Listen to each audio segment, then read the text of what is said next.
Hello, everybody. Hello. We have a top 10. Yay! We've got a top 10 for you. Yeah, so this is we were chatting about a lot of board games for two players are not really board games. They're kind of like card games and stuff like that. So we thought, oh, actually, why don't we do a top 10 of card games type level of games? So that's coming up. This is the top 10 big board games that play well as two players, because some people like a big sprawling board game rather than a little kind of handy sort of small card game. So this is this is a top 10 of the sort of big board games that suit two players. They're not necessarily meant for two players, obviously, but they play down to two players and they play well at that number. It's a top 10. It's a joint top 10. True. Bear in mind, so we have to kind of average out our scores. Yeah. Obviously, So if it was your top 10, it would be a bit different. Yeah. And it would be, and mine would be different as well. But True. we've had to merge. yeah, this is a joint one. We're not doing our own particular top 10s, which, as you say, A, it would be very long, and B, it would be different. Okay, so so let's jump straight to it then. This is our joint number 10.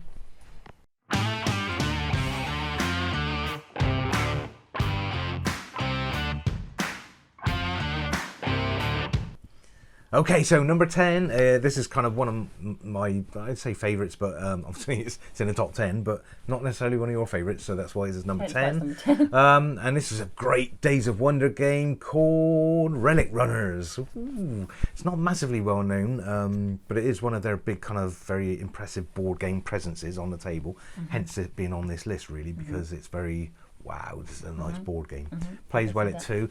Basically, the idea with this game is that you're in the jungle and you're trying to get to relics. You're running to these relics. Running to get the relics. And it's a bit like a sort of it's kind of like Catan in a way, a little bit, whereby you're laying out.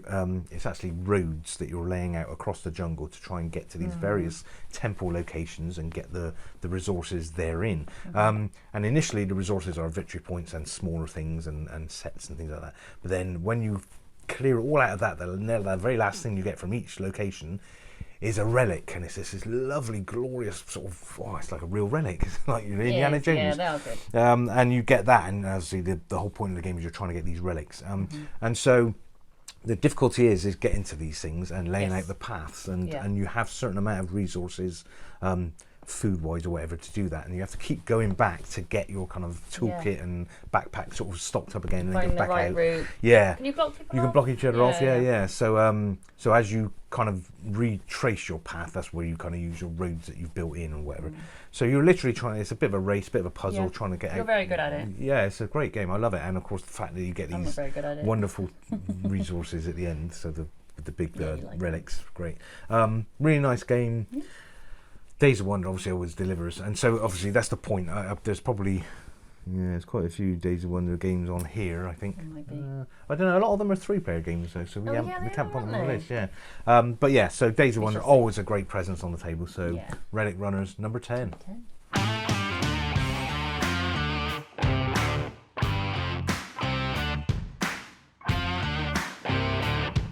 Number 9 is Erase. Ooh. Great big board, great theme for us because we love everything to do with Egypt. It's Egyptian. So you race around a pyramid, and you're trying to get inside the pyramid, into the sarcophagus. This is Luxor by Queen Games. I think it's 2 to 4 players. Really good. I really like the hand management because you get 5 cards, I believe. And they are they would say 4 or 2 or +1, that kind of thing. That's your movement card. It's movement cards. So you have to pick either the left-hand side or the right-hand side card and place it down. So if I place down a 2, I would then move 2 spaces. I think you get 4 or 5 meeples each, adventurers, that you send around into this pyramid. And it's just really great. I think that you can vary the cards. I think it's randomly. The cards are randomly put down. Yeah, the treasures on that the you find, on the trail into the pyramid. They are, so it's a very variable game from that point. Yeah. Really good fun. Love this one. Yeah, I mean it's that thing where you have the workers. I mean you pass certain points on the spiral, so there's a spiral to the middle. Yeah. As you pass certain points, you bring more guys in at the entrance, don't you? And then it's kind of getting them all as far as you can. Managing a lot of people at the same time. Yeah, I mean it's been You're finding treasures. It gets a bit poo-pooed a little bit as a roll and move game because it feels like that, but it's not. It's because you've got these 5 cards. Yeah. And you use the outside 2, one of the outside 2 to do your movement. Nothing and wrong then with you roll and move. no. But then you draw back up from the card deck and stick it in the middle. So you can't. So if you pulled up a 6, you can't move that because it goes in the middle. Yeah. And then something else shifts to the outside, so you can only use the outside cards as your movement cards. So it's not roll and move, and it is a roll and move in a pyramid. Nothing wrong with that. Well, no, but it's that's a certain amount of luck, isn't it? Whereas this, you can kind of choose what you. Yeah. So I don't like the poo-pooing of it as a roll and move because it's not at all. It's a good one. And it is fun. The treasures are different every time, like you say. Yeah, So there's a lot going on. Treasures. And if you get into the sarcophagus in the middle, you get loads of points. Because again, points is the name of the game. There's a point score around the outside. To get into the middle first. Yeah, and each tile you go past is worth more points eventually, isn't it? So if you get right into the middle, it's like 13 points for the middle one. And if you've got a man on the 10 point and a man on the 9 point, it does look great because you can see it's an awesome the tiles game, going around in a spiral. It's got like a 3D. It's a square spiral. Yeah, like a pyramid. yeah, it is. Yeah, but it's like a 3D view as well, isn't it? It's really nice. Yeah, good presence on the table. Yeah, I agree. We like this one. Number 9. Number 9. Ooh.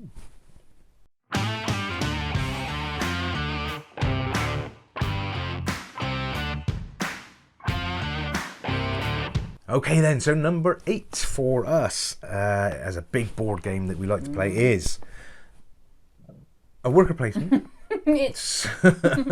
So we didn't play many worker placements because you weren't that sure about them for a while. No. So it took us a while to get to the worker placement sphere.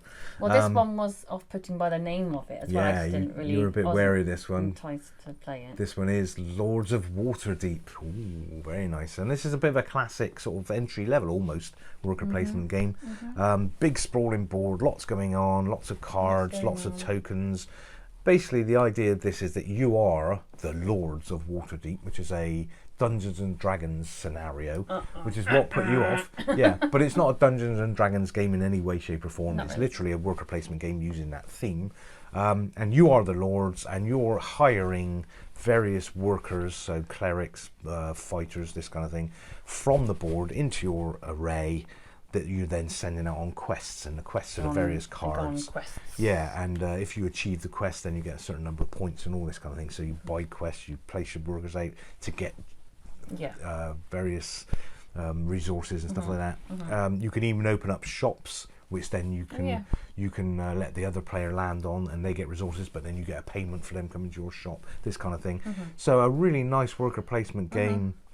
Big board, very impressive, but not at all difficult. No. Works well at 2. Yes. Plays loads more, obviously, but I think it goes up to 5, maybe. Yeah, 5. 2 to 5 players. But it's a great game, really nice, and it is a classic kind of big spread out board game, which is the whole point of this list. Yes, I was happy that it wasn't as Dungeons and Dragons as I thought it was going to be. I was a bit put off, but I do like dragons. Yeah. Game of Thrones. Yeah, you do. Yeah. Not so much the dungeons. Well, you think it's that kind of big nerdy sort of dungeon crawl thing going on, but it's not at all. Yeah, fighting monsters and things. I don't. Yeah. Not my thing. But it's not like that at all, is it? Yeah, you really liked it, didn't you? You were pleasantly surprised. Pleasantly surprised. Okay, so that is our number 8, Lords of Waterdeep.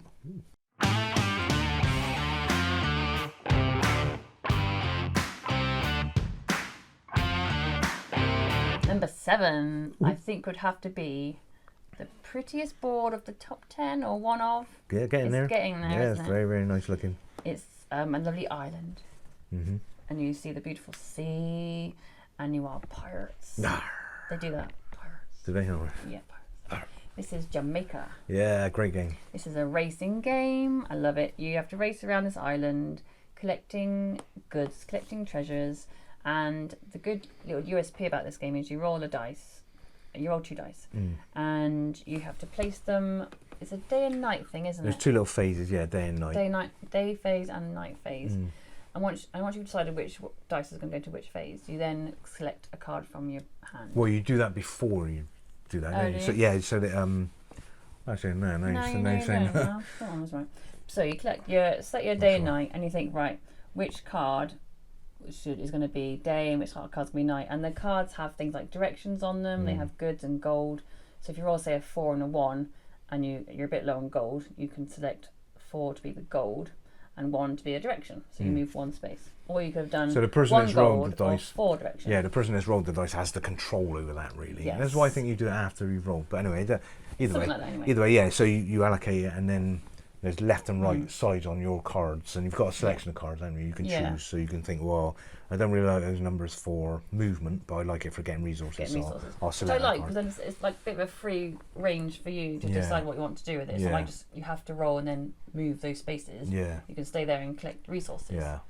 And it's good. There's a little black little pirate ship that follows you around. Yeah, you can have fights with the other ships and stuff, can't Oh you? yeah, So if you land in a certain place, you have to fight them, don't you? yeah, there's little dots on the board. It depends on how you land and whether you've got to move back out of the way of another Proper ship. little and like stuff. a little adventure game. It doesn't feel like isn't a race game, but it is a race game ultimately, isn't it? Because Yeah. it's the first one to get to the end. It kind of gets. Yeah, and if you land on a certain those place points. with skull islands on, you have to pay gold to be there. There's treasure boxes that you can get treasure. You have a little Very hold. pirate treasure. Yeah, you have like a little hold that you keep resources in, don't you? And some of those are gunpowder you can attack people with and stuff like that. Yeah, and it works well with a 2-player. It does, I wouldn't actually, yeah. think it would be, as it's like a race game. You Yeah, think, yeah. oh, you need more, but actually 2-player works really well. Yeah, it does, and it looks great on the table, which is the whole point of this list again. Yes, it's a big You're board. right, it is very pretty looking. It is. And it's very thematic as well, isn't it? With all the Yeah. little pieces and stuff like that. It does feel like a pirate game. And your little counters are pirate ships. Yeah, It's good. Sweet, good game. Number 7.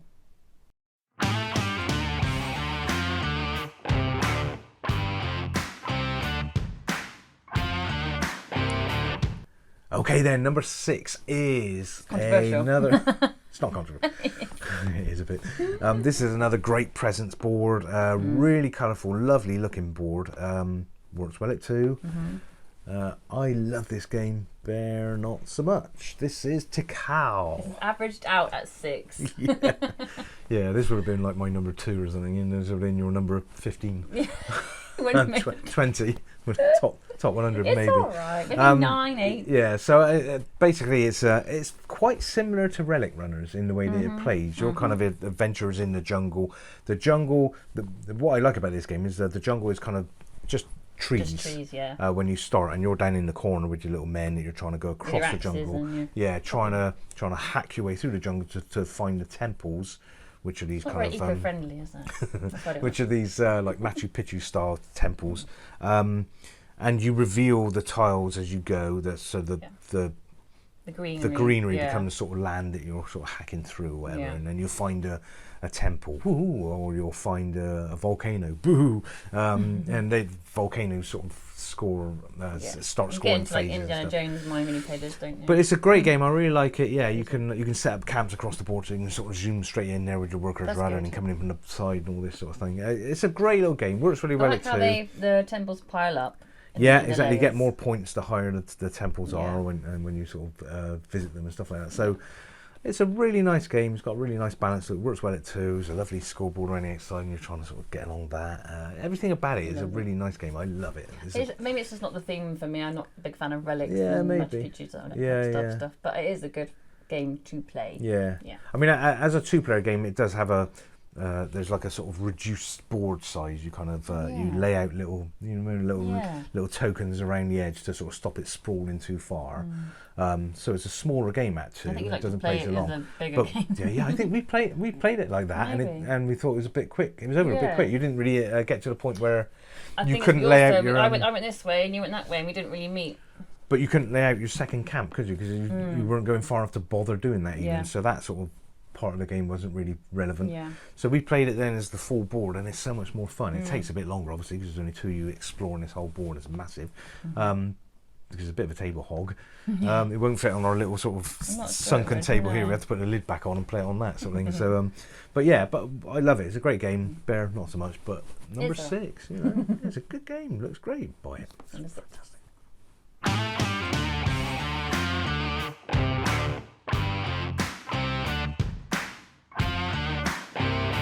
We're halfway. Yeah. Number 5 Have to have a change of clothes in a minute. is number 5 is one of the first worker placements that Was. you made me play because I wasn't keen. Encouraged you to play. The box looks alright. I was kind of intrigued to play, but great theme. Yeah, really good thing. This is one of my favourite themes out of the 10. And you're buying. Well, you're trying to get stock. Yeah. Sounds really exciting. The game is Pan Am. Oh, yeah. There is. Pan Am. Pan Yeah, Am. you're trying to get stock from Pan You are Am. trying to get stock. But you have to place little aeroplanes on routes between countries. Or Yeah, yeah. cities, isn't it? Cities, yeah. Cities. Yeah. really great themes. Very 1950s. Yeah. Well, it's 40s 50s, through 60s. to. Yeah, 70s, the look like of it is very 60s, isn't it? I guess like that it's sort of great. Catch Me If You Can sort of style to it. Yeah, really, really. But good yeah, film. it goes from 30s to the present. Well, Great film, great game. 80s. Yeah, and it's really good. I like there's A to E sections, isn't it? A to Yeah, E? yeah.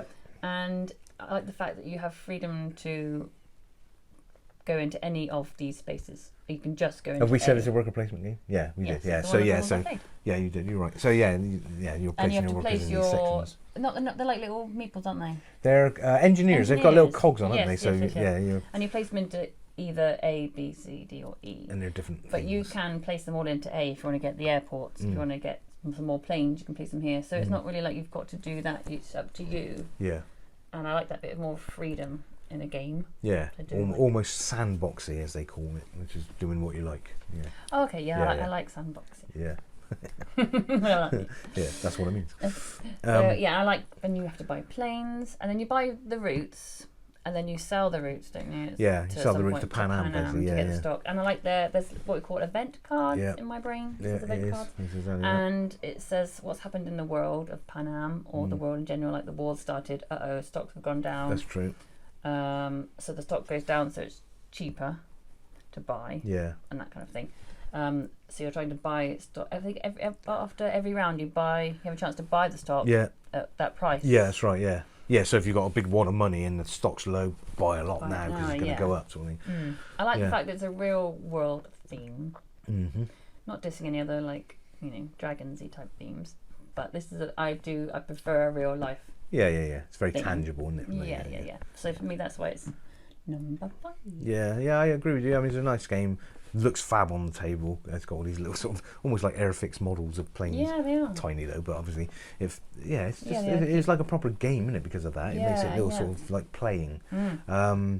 It looks complicated as well. I was a bit Yeah, like, it does a little bit, but it's not. And again, those spaces mostly they're available. And I've played this at 5 players at our board games club, Alright. and it's still mostly available. Although you just pay a little bit more to go there because there's like a bidding track. So if someone goes there and you want to go there as well, you just have to pay more. Yeah. So it's not really so much blocking each other; it's No, just it's making bidding. them pay each other more for stuff. Mm. Yeah, nice game and quite Recommended. variable. And the event Yeah. cards are variable as well, aren't they? So you know it's Yes. going to be different each game Yeah. you play, and stock goes up and down as well. It's not always going to go up, so sometimes it's worth waiting till the next round to buy stock, all this sort of stuff. Yeah, good game. Yeah, Yeah. we like it a lot. This scored, quite averagely for us, hence it Yeah. being number 5. Yeah, Yeah. so good stuff. Pan Am, number 5.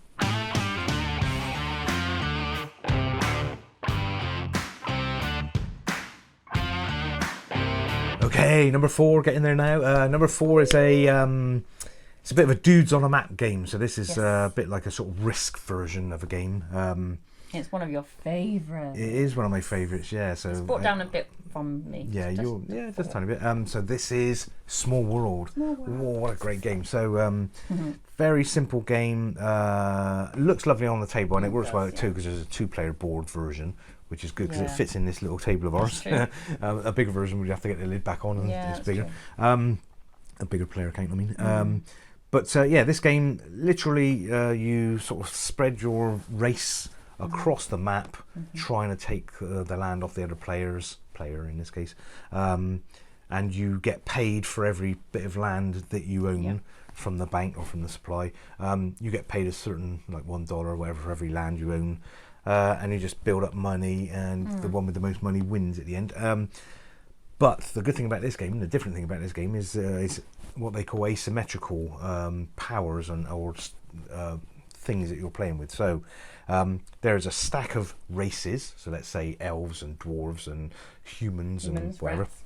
Yeah, rats, wizards. So there's a stack of those, and then there's a stack of special skills. So like flying or magical or I can't think what they are now. But Unlimited number of... yeah. All different sorts of things special you can do, skills, yeah. and you shuffle up the skill stack, and you shuffle up the race stack, and then you just randomly draw them, and they're available. They get sort of laid out, and you can buy those or just choose the free one, whichever. They're laid out, and you choose those, and that's your race, and you take them out of the box as your race, and you start laying them out. and because of the special power, it's different every time. You know, you And have each a race different has its own combination. little special power as well, doesn't it? That's right. Yeah, exactly. So there's lots of combinations of what happens on the board, but then when you spread yourself across the board fairly thinly, hello, you then can't really go any further because you can't attack anyone else. You've got not enough troops to kind of spread out anymore. Sort of dog. So then you put your race into decline, basically turn over your little cards that they're saying what they do. They're still there. They're still there, but they're not flourishing. And then you grab another set, so another sort of random pairing of race, and you get them out of the box, and you start going across the board with those. And again, you can take over your own lands that you've got your declining people on. But they're still earning money, so why would you do that? You just want to attack the other player, get on their land, earn money. So you're earning money for your declined race, you're earning money for your live race, and the other person obviously want to take over your live and declined race, so they get wiped off and you're not getting paid. I do like this one. Great for me, I like it the fact that it's new. It's different every time. Yeah, it's because massively it's a randomly assigned skill to the race. Really interesting. You never play the same race and the same power at the same time. And the illustrations are good for me. I think really like it's they're just all very like caricatured, aren't they? Yeah, it's not like a seriously thing, is it? It's quite, like you say, caricature style to it. Cartoony. Yeah, nice. Yeah, it's a great game. Really plays well. Plays well at two, obviously. Looks lovely. Feels lovely. It's just and again, it's a really nice production because you know it's Days of Wonder. Days of Wonder. What can I say? Yeah. Okay then. So there we are. Number 4. That was number 4. Small World. Brilliant.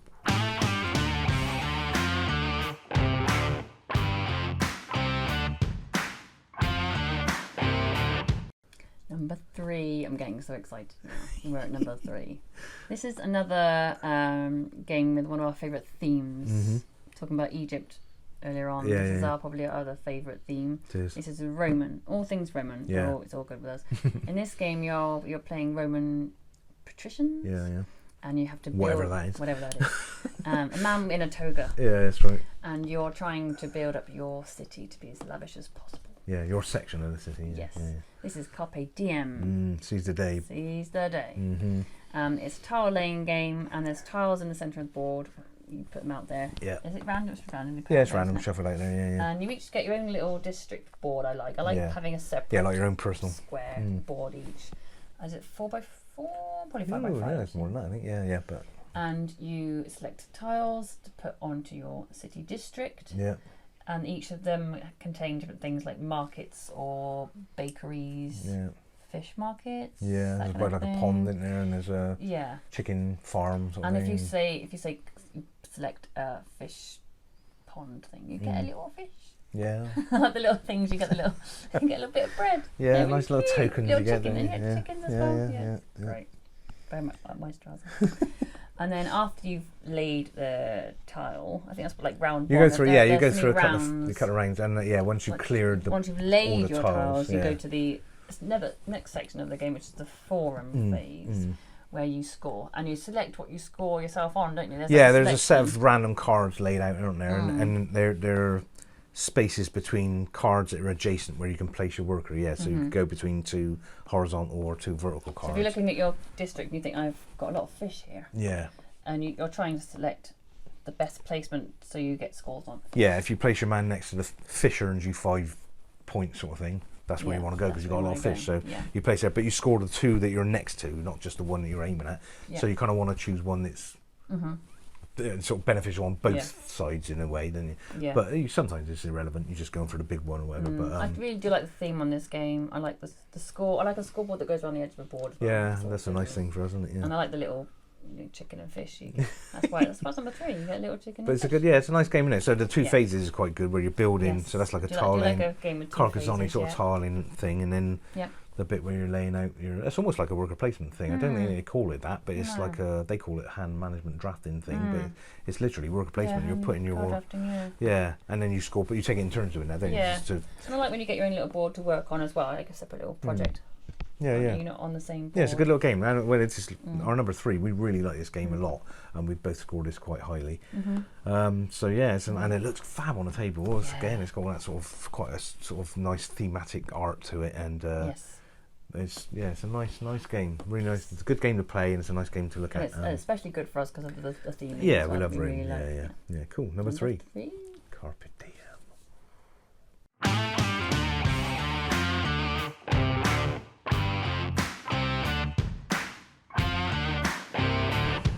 Ooh, number 2. Like, okay, right, excited. Number 2 is very nearly number 1, to be fair. It was quite hard for us to choose between the two. That's true. So this almost counts as number 1.5. So number 2, a really good worker placement game. Again, this is one of the first worker placements we played, and it's it's quite daunting looking, quite daunting amount of stuff going on and places you can go. But it's one of my ones where I was unsure to play at the beginning, but once you play it, really, really nice looking game. This is Crown of Amara. Ooh, yeah. This is basically it's 2 boards. One is the town and one is the countryside. Very, very lovely, colourful boards. They look great on the table, and you've got a person on each board, and you basically there's 4 quadrants that you move 1, 2, 3, 4, 1, 2, 3, 4 around the board and collect the resources or carry out the action on each one of those. And you can choose depending on which thing you want to action at the moment. I think I'll go in the city and I'll move around there and get that. I think the countryside is where you get your resources. The city is where you spend those resources. So depending you're trying to make the country and the city flourish, aren't you? Yeah, the scoreboard's quite interesting. You're trying to become a lord. You're trying to become the king. You're trying to take the crown. The king's retiring. Oh, yeah, the king retires. Retiring, and he wants someone to take it. You're trying to make such a good impression on the town that you become the king. Yeah. Yourself. So there's a scoreboard which has got sort of 2 parts to it. One is looking after the people, and one is building the town out. So you want to build lots of buildings, and you also want to feed your people. So it's got 2 kind of score counters that you're running. You want to kind of keep them in tandem. That's quite clever. That's the only kind of game I've seen where really? you get scored on the lowest. Yeah, the lowest of those 2. Yeah. So you need to keep them. You've lost the game. Yeah, if you just concentrate on your buildings and your people are starving, you're not going to do very well. So you need to keep them both kind of in tandem.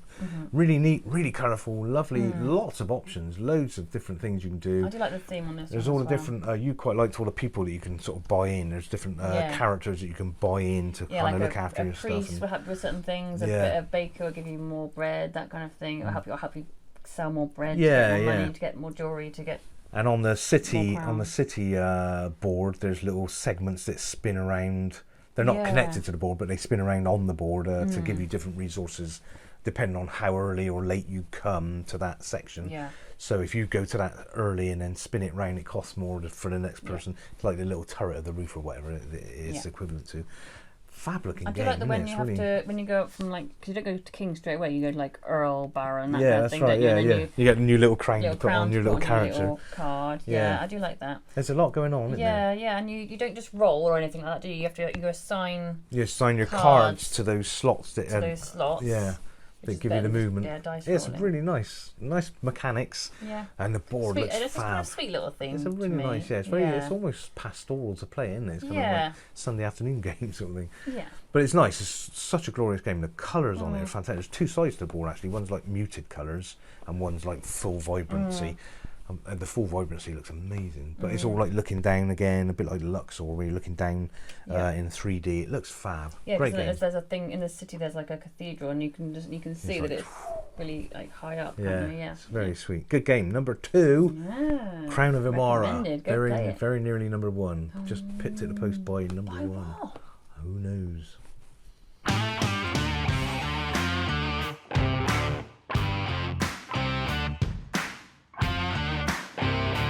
Okay then, here we are at last. Drum roll! I can't do it. I'm not gonna do it. All the way up, all the way up to number 1, people. This is our favourite on the table board presence game. Looks great. At the moment. Feels great. Yeah, at the moment. It might change. Again, theme. Theme-wise, Egyptian. Back to Egyptian again. Yeah, we like this theme. This is Imhotep.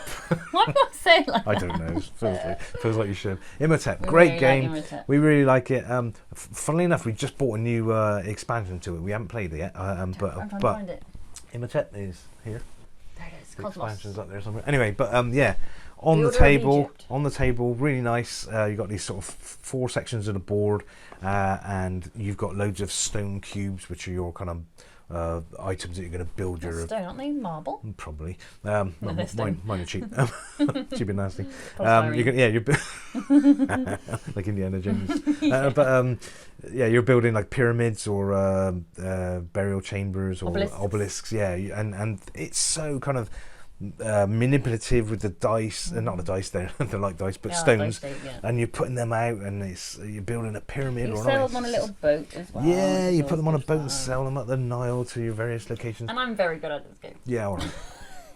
Actually, to be fair, yeah, but it's just such a nice game, isn't it? It's very tactile. It's nice to see all the buildings, the pyramids getting built up, and obelisks getting built up. Yeah, the very first time we played this game, we noticed, because we were playing in the evening, and we built the obelisk, and the obelisk actually cast like an obelisk, like a tower with a point shaped shadow from the lights on the board. It was just fantastic. Everything was like, wow, this is mind blowing. Very good game, like tactics. It's very simple, isn't it? It's very simple. It's not a massively complicated game. But you can by cleverly. Yeah, you can be sneaky. Well, that's why your you. ship to other places to mess the other person up. Yeah, exactly. I always get my boat ready to go to the pyramid, and you sail it off to the flipping tomb or something. He's like, oh yeah. So yeah, really simple, but lots of tactics if you want to use them.